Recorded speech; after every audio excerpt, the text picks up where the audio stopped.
Halimbawa pa mga kababayan, paniwalaan natin na mataas yung trust rating saka performance ratings ni Sara kahit hindi nagtatrabaho. Although kaduda-duda, nasabi nga ni Atty. Matibag, pwede niya yan i-manipulate. Minamanipulate man talaga.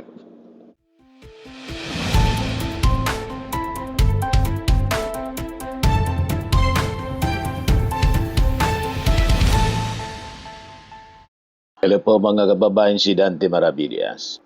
O yung impeachment trial laban kay Sara Duterte napunta mga kababayan sa sa presentation ng ratings daw, performance rating ni Sara.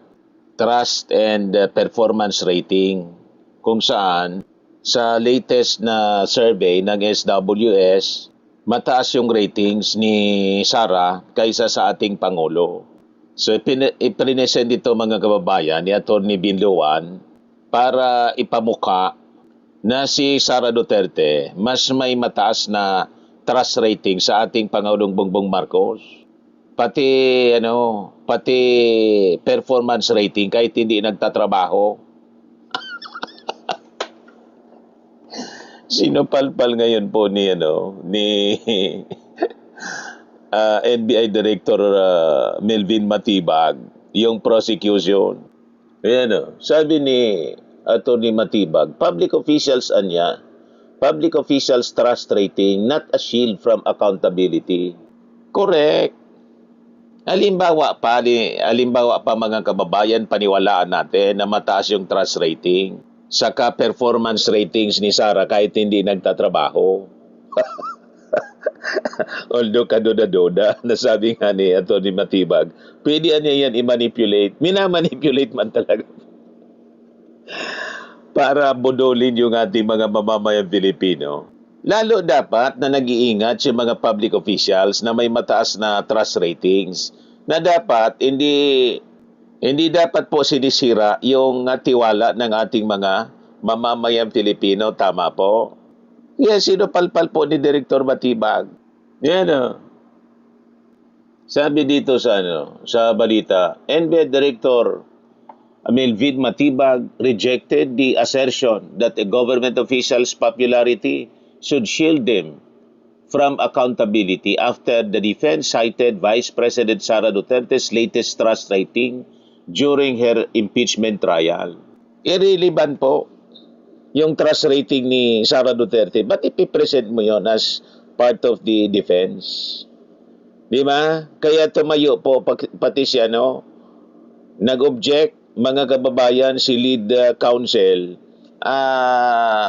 Jinky Luistro, nalaga niya Mr. Maravillas itong mga defense, pati yung additional defense team ni Sara, yung mga senator judges, puro irrelevant yung mga nire-raise na questions and manifestations para lang mapahaba yung usapan. Anong kinalaman nun sa pagbabanta ni Sara? Yung trust ratings niya? Kesyo ba mataas yung trust rating? Halimbawa, maniwala tayo kahit hindi tayo naniniwala. Kesyo ba mataas yung ratings? Pwede na siyang magbanta. Pagbantaan yung ating Pangulong ipapatay, si Liz at saka si Martin Romualdez. Justified na yun kasi mataas yung trust rating niya. Shield na yun sa accountability. Kaya tama. Mga kababayan, si Director Matibag, so pwede nang mag-abuso. Pag mataas yung pagpopular, pwede na mag-abuso.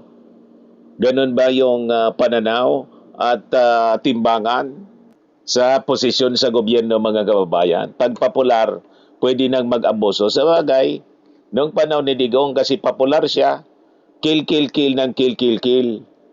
At palakpakan yung kanyang mga supporters. Ano yung inabot ni Digong? Di ba? Hindi ko mo popular ka, pwede kang gumawa ng masama. Lisensya na sa paggawa ng masama kasi popular ka. Sabi po ni Director Matibag, yan ang niyang survey results merely provide a snapshot of public sentiment and do not necessarily determine whether an official has betrayed public trust. Matibag further argued that popularity should not be used as basis for determining whether a person should be held accountable for alleged wrongdoing. Pangalawa, kapag po ating pinagbasihan ng popularidad, ang ibig sabihin po ba nito, ang isang pinakakilala at popular na tao pwede nang gumawa ng krimen at hindi natin papanagutin? Correct. Yan ang uri ng maling pananaw, mga kababayan, ang gustong isaksak sa baga natin ng kampo ng mga Duterte na may lisensya sila na magbanta, gumawa ng masama kasi popular sila sa mga tao. May ganon, mga kababayan. Ito yung presentation po. 57% adya. Yung trust rating, public trust rating ni Sara, 34% lang yung ating Pangulo. Based sa result ng survey ng SWS. So, this is from the Daily Tribune. Your Honor, please. No question yet, Your Honor. Yes. Let counsel finish with this question, Alright. and then the lead prosecutor may make her objection. All right. This is from the Daily Tribune. Okay, and this is the entitled Public Trust Rating. I just focus on the green, not the red. No, but Vice President Sara Duterte, it says they're 57%. And this was conducted by the social weather station's SWS survey. Okay. Now, Focus daw lang siya sa green, not the red. So malinaw na gusto niya i-highlight yung pang-insulto sa mababang trust rating ng ating Pangulo.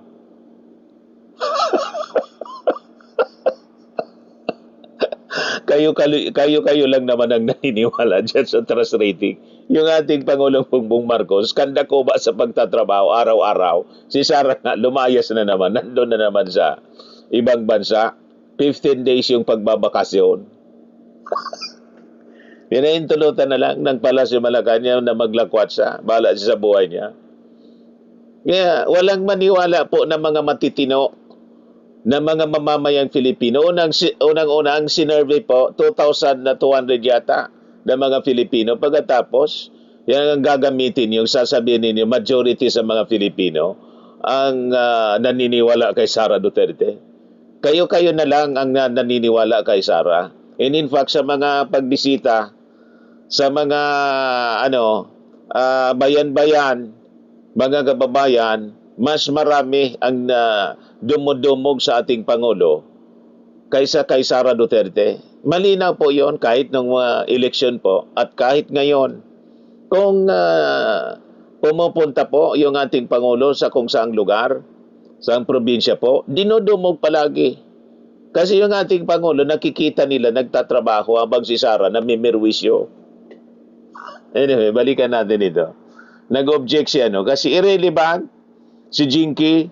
Anong kinalaman nito sa pagbabanta ni Sara? So, pwede na pala siya magbanta kasi mataas ang trust rating. Pwede niyang pagbantaan yung mababa yung trust rating. now, my question to you is this. You mentioned that you have an ongoing investigation. Do materials like this, insofar as how Filipino people view or trust VP Sara, have an effect in your investigation? Objection, Before Your the Honor. witness answers, lead prosecutor is recognized for objection. What is the basis of the objection? Your Honor, the defense is showing a picture of the president and the vice president with a certain rating at the bottom. This has no relevance at all, Correct. Your Honor, with respect to the subject matter of this impeachment trial. I think he And has. we are objecting to the presentation of this picture, Your Honor. I think it has just a short rejoinder, Your Honor. Kindly allow the lead prosecutor. Are you done, ma'am? Yes, Your Honor. Just a short rejoinder, Your Honor. Attorney Binluan is The recognized. witness mentioned the term betrayal of public trust, and we can run the TSN back. Your Honor, of course, we're allowed. This is cross-examination. We're allowed to present controverting evidence to that statement. The chair will allow the witness to answer, despite that there is no date when the survey was taken. Kindly answer if you know, Director Matibag. Gladly, Mr. Presiding Officer. Sino palpal ni Alam niyo po, Matibag? survey yan. And all of us know, or for the information of the public, a survey is just a snapshot of something. It doesn't necessarily follow na yung survey na yan is kumbaga nakataga na sa bato. Pangalawa po, may mandato po ang NBI. We cannot be swayed by public opinion o kaya po ng aming personal na opinion. Kami po ay nag-iimbestiga, nababatay sa batas, Correct. nababatay sa proseso, at nababatay po sa ating itinakdang mandato base po sa pagtatatag ng NBI. So the short answer to my question is no. It doesn't affect. No, it will not. Okay. I mentioned Daily Tribune. You write editorials for the Daily Tribune, correct? Tama po, a long time ago po. Long time ago. And in 2024, you wrote at least 3 editorials about VP Sara. Can you recall? Mari po, mayroon po akong mga sinulat tungkol kay Vice President. I'm showing you not that one, the editorials, all right, from the Daily Tribune. And we have copies, hard copies Yung Bratinela. that refer to. But it says here, Director Belvin Matibag. Do you confirm that it is you who authored these editorials? Yes. All right. Now, I'm showing you the first one entitled Inday Sara, the Bratinela, dated September 12, 2024. Do you confirm that you wrote this editorial? That's correct in my opinion column. All right. And you also wrote the Bratinela is a flat spare tire, dated October 24, 2024. Do you confirm this? Yes. All right. And you also wrote Bratinela Sara and her bad habits, dated November 7, 2024. Do you confirm this? Yes. And in these editorials, you shared your opinions against VP Sara. Is that correct? Well, unang-una po, siguro dun sa title na Bratinela, that is not my original. In fact, kaya ko po nasulat yan, yan ang mismong naririnig ko nang kami magkakasama nila dating Pangulong Duterte na ang tawag niya kay Inday Sara ay Bratinela. Di ba? Basag na basag si Atty. Binluan. Lalo na durog si Sara. Ang nagtawag pala, yung tatay mismo. Narinig niya, Kasi dati din na opisyal ni Digong itong si NBI Director Melvin Matibag. And in fact, Secretary General siya. Former Secretary General ng PDP Laban. So, una niya palang nadinig, kaya tinawag din niyang Bratinela itong si Sara Duterte. Mula mismo sa tatay, mula mismo sa bibig ni Digong.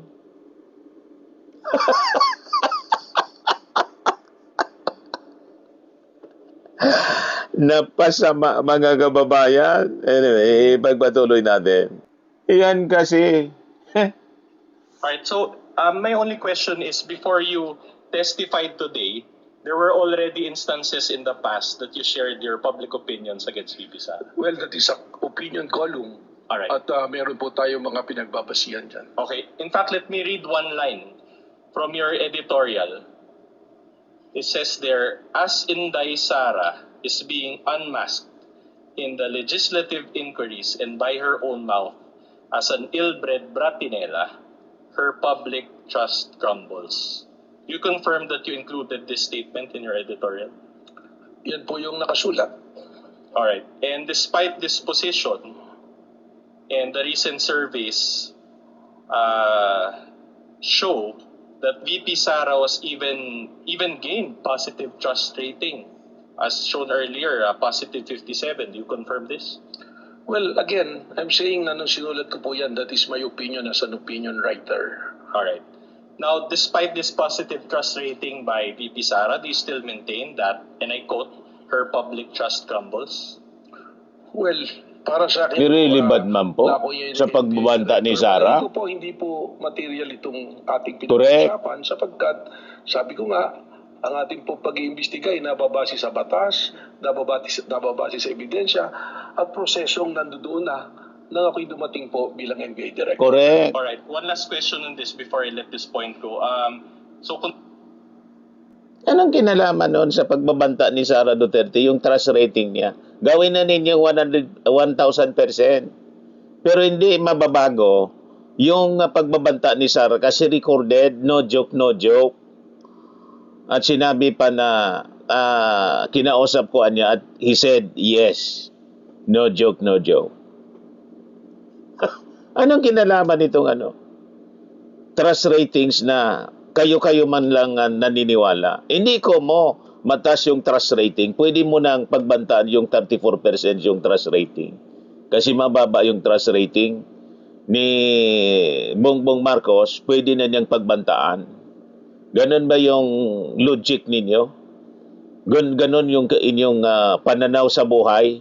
Pag ganyan ang pananaw ninyo sa buhay, wala talaga ang ating bansa. Talagang populutin na po sa kangkungan pag ganyan ang mga uri na mga abogado. Dahil sa trust rating, may lisensya ka na magbanta na ipapatay yung presidente mismo.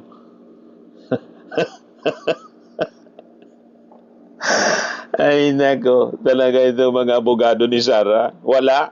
Walang katuturan, mga kababayan, yung mga pinagsasabi nitong defense. Considering the positive trust rating of VP Sara, can one really say that she betrayed public trust? Magkaiba po yan. Speculative, Your Honor. Can we get a ruling, Your Honor? Witness is knowledgeable enough to answer. He can handle himself. Director Matibag, you may answer. Magkaiba po yan. Again, I'm saying, and I'm sure marami rin po rito nakakaalam na umaasa sa mga survey. A survey is just a snapshot of what's happening. It doesn't necessarily follow na pagka yun ang lumabas, ay yun na yung totoo. Pangalawa, pagka po ating pinagbasihan ng popularidad, ang ibig sabihin po ba nito, ang isang pinakakilala at popular na tao pwede nang gumawa ng krimen at Correct. hindi natin papapanagutin? Correct. Anong sagot?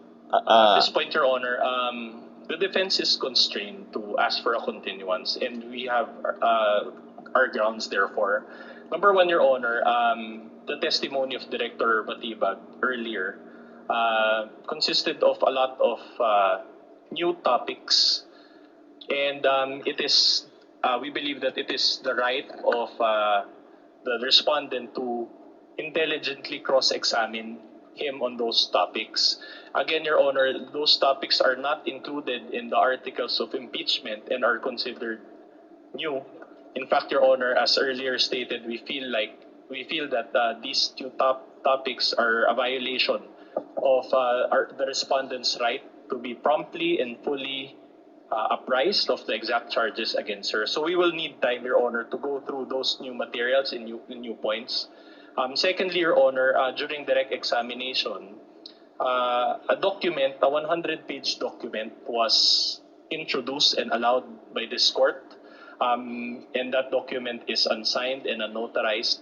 And we feel like for us to intelligently cross-examine the witness on this document that he mentioned, we need that there's a need. We feel that there's a need for a continuance, Your Honor.